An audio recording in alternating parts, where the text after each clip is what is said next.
Hello everyone. नमस्ते प्यारे बच्चों। आज का मेरा टॉपिक है त्रिस्तंभी रोकड़ बही में लेखा करने के नियम, अर्थात ट्रिपल कॉलन केस बुक में कैसे लेखा किया जाता है वो बताऊंगी। सबसे पहले त्रिस्तंभी रोकड़ बही क्या है।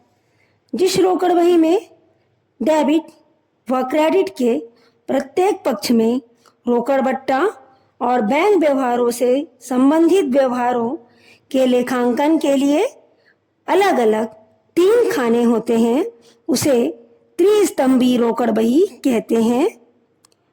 वर्तमान व्यापारिक व्यवहारों में नकद के स्थान पर चेक या बैंक व्यवहारों का अधिक प्रयोग होता है, क्योंकि व्यापार में बड़े मात्रा में नगद माध्यम से व्यापारिक व्यवहारों का संपादन अत्यंत कठिन या जटिल हो गया है।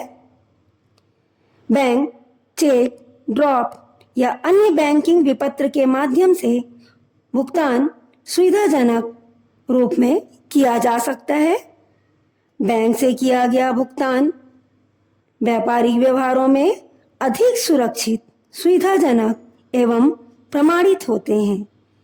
बैंकिंग व्यवहारों के द्वारा बिना नगद व्यवहार के ही व्यापारियों का पारस्परिक भुगतान बैंक खातों के माध्यम से संभव हो जाता है।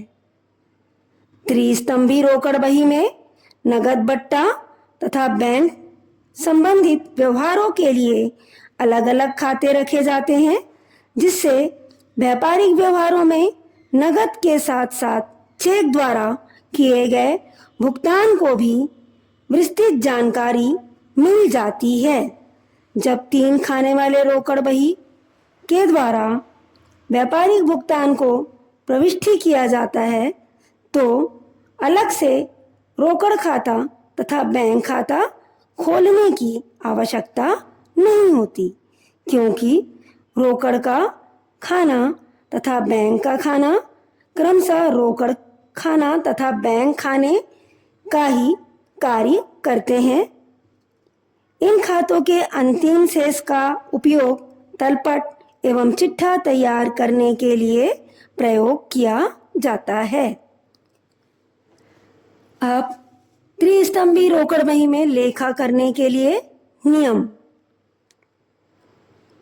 रोकड़, चेक आदि प्राप्त होने पर यदि किसी व्यवहार से हमको रोकड़ की प्राप्ति होती है, तो चूंकि त्रिस्तंभी रोकड़ बही में 3 खाने होते हैं, पहला रोकड़ खाना, दूसरा बैंक खाना, तीसरा कटौती के लिए खाना। जैसे डेबिट पक्ष में 3 खाने होते हैं, वैसे ही क्रेडिट पक्ष में भी 3 खाने होते हैं। अर्थात माल विक्रय करने पर, नगद माल विक्रय करने पर यदि रोकड़ की प्राप्ति होती है तो हम उसे रोकड़ वाले खाने में लिखते हैं, और यदि माल का विक्रय करने पर चेक प्राप्त होता है तो उसे हम बैंक वाले खाने में लिखते हैं। इसी प्रकार क्रय की दशा में, नगद क्रय की दशा में यदि भुगतान रोकड़ में किया जाता है तो उसे रोकड़ खाने के क्रेडिट पक्ष में रोक खाने में करते हैं, और यदि क्रय का भुगतान चेक के माध्यम से किया जाता है तो इसे बैंक खाने में लिखा जाता है। बट्टा प्राप्त होने पर, यदि भुगतान करने पर बट्टा प्राप्त होता है तो बट्टे की राशि रोकड़ बही के क्रेडिट पक्ष में लिखा जाएगा। बट्टा देने पर, यदि भुगतान प्राप्त करने पर बट्टा दिया जाएगा तो इसका लेखांकन रोकड़ बही में डेबिट पक्ष में लिखा जाएगा।